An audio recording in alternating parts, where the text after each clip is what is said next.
Hello everyone, this is AndresRestart, and we might just have another Nintendo Direct leak of sorts here that might actually be something that could be very exciting, but at first glance you might take a look at it and you might not think much of it. But upon closer inspection and considering the possibilities here and how things might connect, it actually might turn out to be a pretty big and exciting deal. So, that's what we're getting into today. But before going forward, let me simply point out, I have this goal to reach 60,000 subscribers, so if you do find yourself enjoying my videos, your subscription would be very much appreciated. So a few days ago, we talked about some rumors and potential leaks for this Nintendo Direct. We talked about how we've seen some data mines showing that there is indeed a Switch 2 version for Monster Hunter Wilds, suggesting that that's going to be announced at some point, presumably in a Nintendo Direct, perhaps in one in the not-so-distant future. And there's already some rumors out there suggesting there's going to be a Nintendo Direct, and perhaps even an event before that. I think at least, it's probably going to be related to the Mario Galaxy movie, this event that will supposedly happen before, maybe like a Mario Galaxy movie Direct, perhaps in this month of January.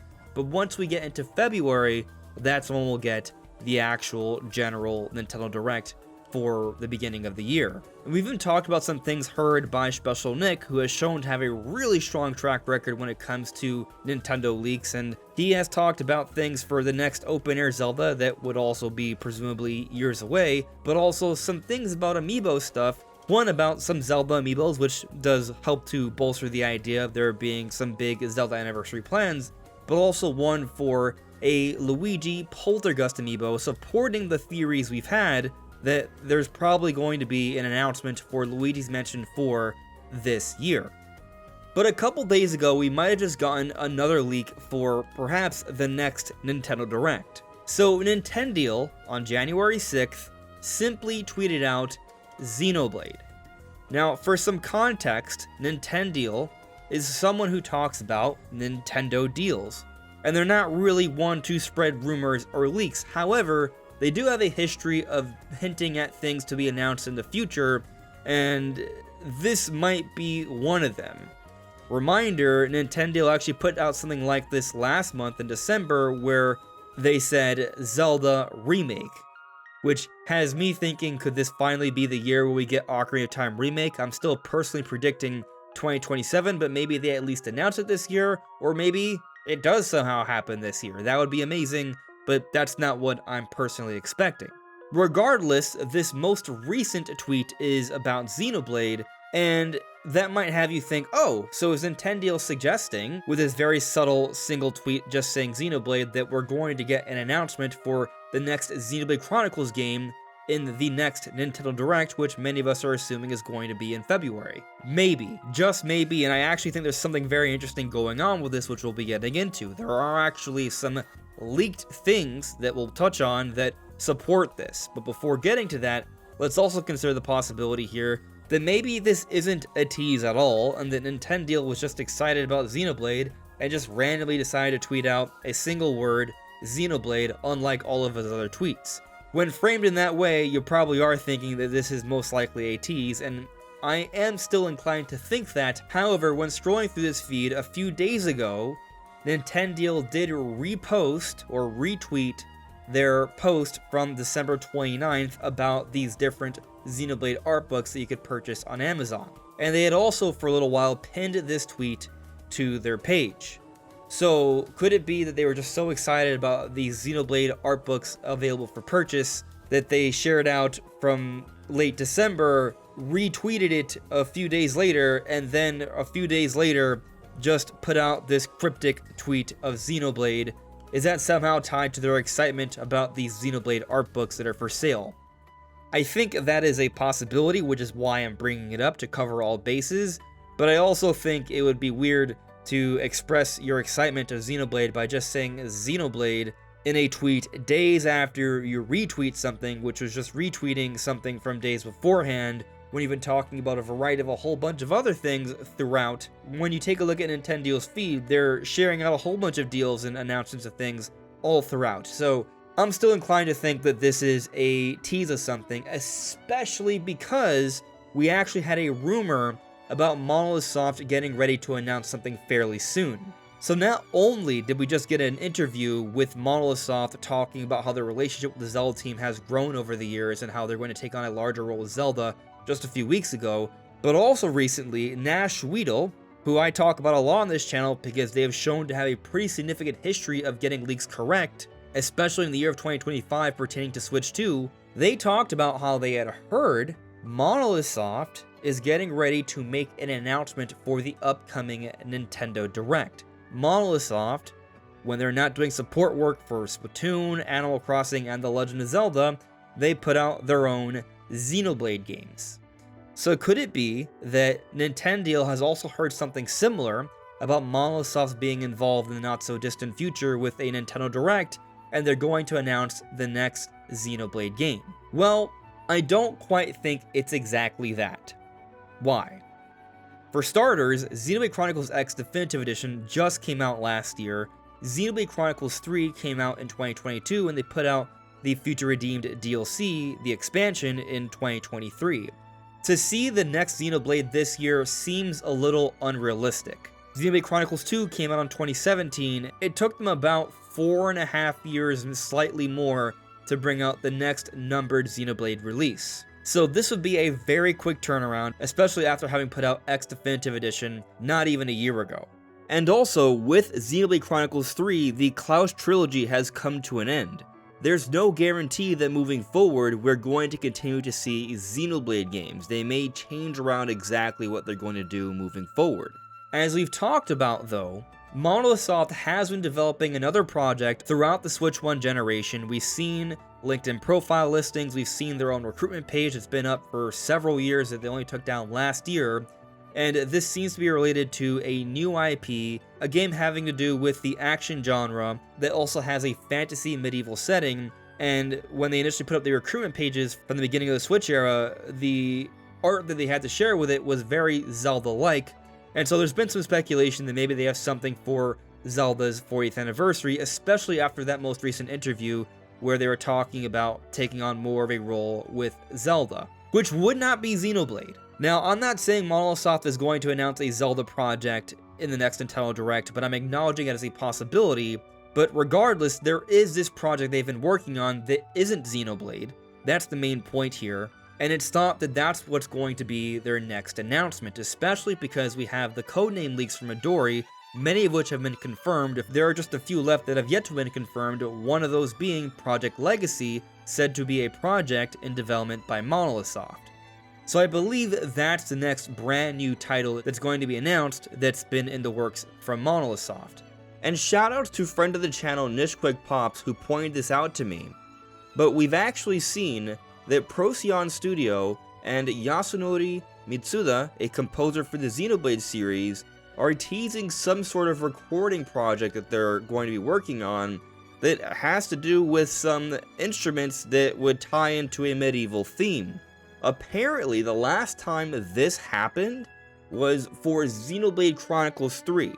So, Monolith Soft putting together the talent to record something as they typically do, and from what we can tell it's for some sort of medieval composition, which ties into this project they've been working on throughout the many years of the Switch 1 generation that is supposed to be for something set in a medieval setting, and the last time we saw these parties teasing some sort of recording project together was shortly before Xenoblade Chronicles 3 was announced. So I would say it's another nice hint towards the idea that this Project Legacy could be getting announced within the next year and perhaps far sooner. But Nintendo has said specifically Xenoblade. Is it possible that maybe they heard that Monolith Soft is about to announce something and so they're so excited because they associate Monolith Soft with Xenoblade? That might be it. It's also possible this is something else, and we actually have some reason to believe that.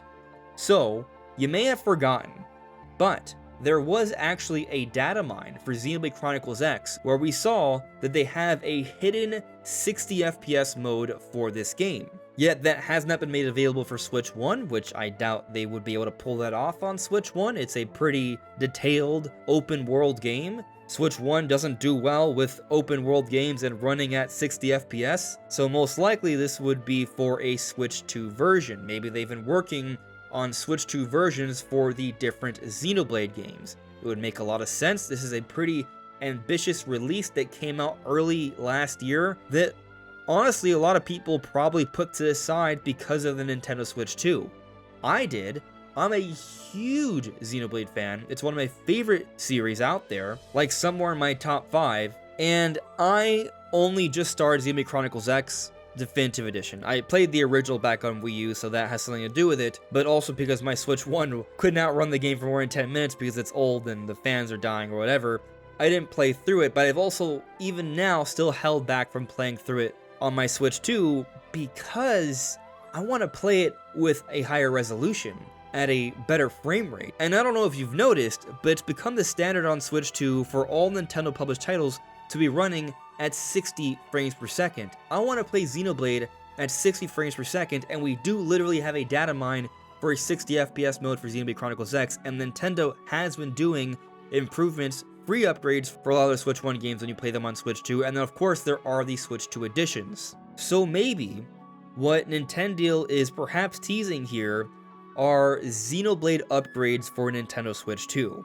We're bound to get more free updates and Nintendo Switch 2 editions. They're going to continue this. I'm sure no one's going to really argue that. Nintendo's been continually announcing more and more. Of course, there's going to be even more. And Xenoblade Chronicles X is literally screaming for it, and we have a literal data mine of this. We have leaked information of a 60 FPS mode with Xenoblade Chronicles X. But you know what's interesting? We actually have more evidence for there to be Switch 2 editions for the Xenoblade games. So some of you may have forgotten about this, but back in August, Monolith Soft themselves put out a little clip of Xenoblade Chronicles 2 where they were recruiting for some effects designer. But there was something very interesting about the Xenoblade Chronicles 2 clip. When you compare this version of the clip to what we have from Xenoblade Chronicles 2, the actual game we play on Switch 1, there is a very interesting difference with the lighting. Not only does it appear to be perhaps a bit more exposed, but there's literally a background that is far more visible. As in, it's not a whole bunch of shadows, but a whole bunch of light. You can literally make out the structure in the tree, and you could also see the mountainside very clearly. In the original version on Switch 1, it's all very dark. This isn't just like increase the brightness here. The way the lighting is working in this cutscene is different, and I almost want to say based off the colors and just the overall lighting, it seems like there might even be some form of HDR here, high dynamic range, which is something you would see added in a Switch 2 edition or Switch 2 enhancement of a Switch 1 title. Now, this is a clip on Twitter, so it's highly compressed, but this might have been a subtle tease or hint that they are working on Switch 2 editions for the Xenoblade games. But it really just makes a lot of sense for the Xenoblade games to be improved. The Xenoblade games have vast areas with very detailed graphics. However, for Switch 1, the resolution had to be scaled down quite a bit for the Xenoblade games. They do have some different tricks with temporal anti-aliasing in Xenoblade Chronicles 3, but I just played Xenoblade Chronicles 3 recently. I went back into it to record some footage for yesterday's video about open world games. Xenoblade Chronicles 3 is not an open world game, but it is a game that some people think is open world. Main point though, when I was looking at that footage, even though I played it a couple of years ago and I thought it was beautiful and I very much enjoyed it, I was reminded of just how soft the visuals are, how kind of blurry it is, how low resolution it is. The Xenoblade games, if brought to Switch 2, could see some of the most substantial improvements simply by increasing the resolution. Like, I love going back and playing Breath of the Wild and Tears of the Kingdom on my Nintendo Switch 2. Those Switch 2 editions are nice, increasing the resolution, increasing the frame rate to 60 frames per second. It definitely makes for a big difference. But if they were to give this treatment to the Xenoblade games, we are talking about an even more substantial leap here, because the resolutions in the Xenoblade games are far lower. You boost up that resolution, you boost up the frame rate, it's going to be an even more significant leap than what we saw for the Switch 2 editions for Breath and Tears of the Kingdom. But here's another idea I'll throw out there at you. We just recently heard that Nvidia has announced a DLSS 4.5 super resolution, and this does also mean that there's going to be some improvements with DLSS on Switch 2, which gets me thinking, what if these Switch 2 editions of Xenoblade that I'm speculating on here are even more substantial visual improvements compared to the Switch 2 editions we've already seen? I don't really think it makes sense at this point to offer new content for these games because they already have had their expansions and such, but if you want to come out with a full price Switch 2 edition, maybe you can get away with it by actually offering a more significant visual update here. So what if they not only increase the resolution and the frame rate, but yeah, they offer HDR support, which is what we seem to be seeing here with this small quick clip of Xenoblade 2, but also they replace some of the upscaling techniques they used for Xenoblade Chronicles 3 and implement DLSS, which is far better for the Xenoblade games, which will lead to even more substantial improvements here visually. The Xenoblade series could be one of the series that see the most benefits by implementing DLSS. And maybe that's one of the reasons why they haven't been announced yet, because Monolith Soft has been taking their time to make some quality Switch 2 editions for these games, and they're going to be announced in the next Nintendo Direct, which is why, perhaps maybe, we heard about Monolith Soft getting ready to announce something from Nash Weedle and Nintendo teasing something Xenoblade on Twitter. And for those who might be disappointed at the idea that we would be getting just Switch 2 editions for all the Xenoblade games here, it could still also be a new game. It could be a combination of things. I've actually theorized that when we would get these Xenoblade games announced as Switch 2 editions or enhancements in some way, this would be something that comes out soon, and they announce their next big project, which is coming out maybe late into the year or next year. But perhaps it all happens in the same Direct. Regardless of what is actually happening here, just thinking about all this just has me thinking that Nintendo really does need to get these Switch 2 enhanced versions for the Xenoblade series out there, because they would definitely benefit from it. And to be honest with you, I like replaying the Xenoblade games more so than most games. So going back to them, playing through the entirety of the series, 1, 2, 3, X, and all their expansions, enhanced on Switch 2 at a higher resolution, 60 frames per second, HDR support, and perhaps even more, I'm looking forward to that. I feel like it's an inevitability these games will be enhanced for Switch 2. It's really more so a question of when, and based off these recent things, I think we have reason to be hopeful here. But what do you all think? Let me know in the comments below. This is AndresRestart. Thank you so much for listening and watching, and I will see you all really soon. Take care. Bye.